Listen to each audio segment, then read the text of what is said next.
Muling nagkasama sina Konsehala Angelo De Leon at Kim De Los Santos, ang dalawa sa dating cast ng TGIS o Thank God It's Sabado, isa sa mga sikat na TV shows noong 90s. At sa pagkakataon na ito ay upang maghatid ng tulong sa humigit kumulang 500 pinagbuhatenyo na naapektuhan ng nagdaan na bagyong Karina at Enteng.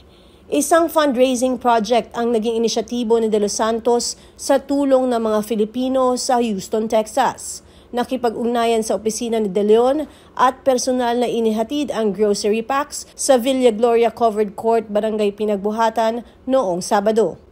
Masayang nagpasalamat si Consi Angelo kay Kim sa pagkakataon na sila ay makatulong sa mga Pasigueño. So ito pong nagaganap ngayon ay sa pakikipagtulungan ng inyong lingkod at saka ang kaibigan kong matagal ko nang hindi nakikita mula sa Houston, Texas, si Kim De Los Santos. Nung nabalitaan niya yung nangyari dito sa Pasig mula bagyong Karina hanggang bagyong Enteng, nakipag-ugnayan kagad siya. So nagkaroon siya ng fundraising doon sa Amerika at lahat din ng mga tumulong ay kapwa Pilipino, kaya rin nakakatuwa. Kaya after noon, nakipag-coordinate kami. So marami kaming papasalamatan, siya na yung pababanggit ko sa lahat ng mga tumulong mula on her end. Pero syempre dito sa Barangay Pinagbuhatan, ang una talaga namin ding inabot ay yung mga nasalanta ng bagyong Karina at saka bagyong Enteng. Nakakataba ng puso na pagkatiwalaan ng ganon mula sa nasyonal na ahensya hanggang sa mga pribadong mga kaibigan. Nakakatuwa kasi masarap yung feeling na pinagkakatiwalaan ka. Kay Kim and to everyone who helped her fundraising doon sa Amerika na naipabot nyo yung tulong nyo dito. Maraming salamat. Na-appreciate ho ng mga taga-Pinagbuhatenyo at ng mga bawat Pasigueño. Maraming salamat from the bottom of our hearts. God bless you all and si Lord na ang bahala talagang magbalik sa inyo. And maraming salamat for reaching out to us. Sa mga beneficiaries namin sa Pinagbuhatan, maraming salamat sa pakikipagtulungan sa maayos na ng lagay ng distribution sa barangay captain, kay barangay Captain Robin sa Landanan, sa mga kagawad, sa mga staff ng barangay, sa PNP, sa mga tanod. Maraming salamat kasi hindi rin to talaga magiging ganito kaayos and possible kung hindi rin sa tulong nila. Nag-start po kasi to nung nag-hurricane din po sa Houston. Ngayon, sabi ko, grabe, dito sa Amerika, 3 days lang tayo walang kuryente, parang katapusan na ng mundo. Sabi ko, ano to? Tapos tinitignan ko yung mga video yung sa Karina. It was really bad. And then, may mga lumalangoy. Alam mo yun? Tapos parang sabi ko, grabe ano, kaya ang mga Pilipino were very resilient. Kahit saan man tayo mapunta sa bansa, any country that we go to, lagi nagfo-flourish ang mga Pilipino kasi yung mga pinagdadaanan natin dito, parang it makes us stronger people. So parang sabi ko, you know what, I wanna give back. Gusto ko talagang tumulong. Tapos sabi ko, wala naman silang pagkukunan ng, stuff. Kasi syempre medyo mahirap maghanap din ng trabaho and it's not like, So I said, you know what, let's help. So after noon, sabi ko, kinausap ko yung mga kakilala ko dun sa Houston, may mga business ng mga Pilipino, and they're doing good. And without anything, they helped right away. Wala silang kaarte-arte and they were actually happy that I actually did it. Kasi alam mo, minsan it's good to pay it forward. So, kahit yung mga nurses na katrabaho ko, napakabait ho nila na talagang tumulong sila. Sabi ko nga, nung ginagawa namin yung fundraising, nagpapasalamat ako na dito ako lumaki. Wala naman akong alam sa mga, sa mga how to give goods and stuff like that. And Angelo, when I asked her, sabi ko, Angelo, can I help? Sabi niya, okay. Sabi niya, what do you wanna do? Sabi ko, I wanna give out yung mga relief goods. Gusto ko ako mismo magbibigay. So I know that the people will get it. Alam mo, wala siyang kaano-ano. She said, yes, right away. Okay, I'll help you. What do you need? How many people? Sabi ko, it was so easy. And you know what? The best thing is I get to see her. In a way, parang na-inspire niya rin ako kasi she went into helping people. I'm a nurse. And then I was like, you know what? Magtulungan na lang kami.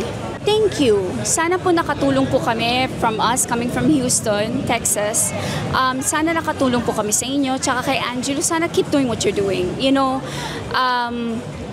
Being a public servant is one of the most humble jobs you can do. So congratulations, God, and I'm so proud of you. Coming from our TGIS days, na kung ano namang kalokohan natin na magets. And then to being such a wonderful woman, God-fearing woman, congratulations.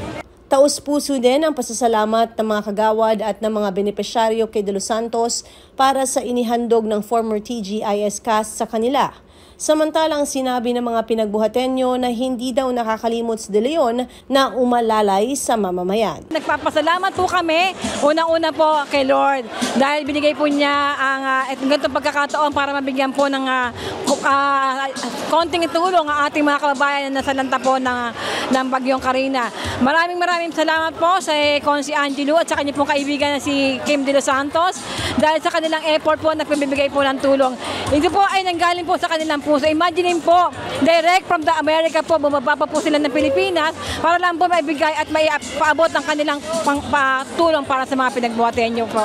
Sana po sa mga kabarangay po natin, magkaisa po tayo at magtulungan po at para po naman po sa pinagbuhatenyo po. Maraming salamat po sa inyo sa pangunguna po ng ating Kapitan Robin Salandanan at ang ating mga kagawad. Kami po ay narito po para kayo po ay makaisa. Kung meron po kayo may tutulong sa inyo, nandito lang po kami, napitan niyo lang po kami at kami po handang magbigay ng pusang loob na bukas palad with our own heart po. Kami po ay tutulong. Humili po, maraming salamat po, Consi Angelo ng Pulang Araw. God bless po and more power po sa inyo.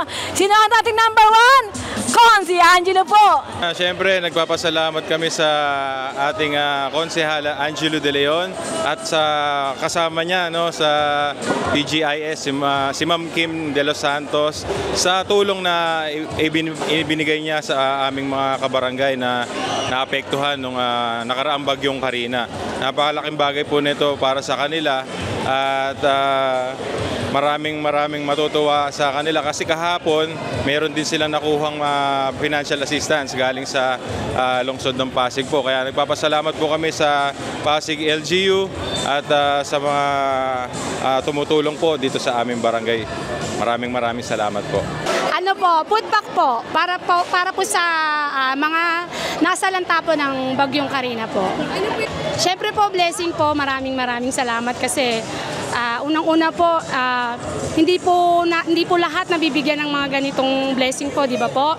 Tsaka maraming salamat po kasi kahit po may mga ginagawa pa po sila na gagawan po nila ng paraan yung mga ganitong insidente po. Kay Ma'am Angelo po, maraming salamat kasi po hindi niyo po kami nakakalimutan tulungan. Blessing po kayo sa Pasig. Maraming salamat po. Kay Ma'am Kim, napapanood ko po kayo sa TGIS dati. Maraming salamat po kasi yung blessing niyo po binahagi niyo po sa amin. Maraming salamat.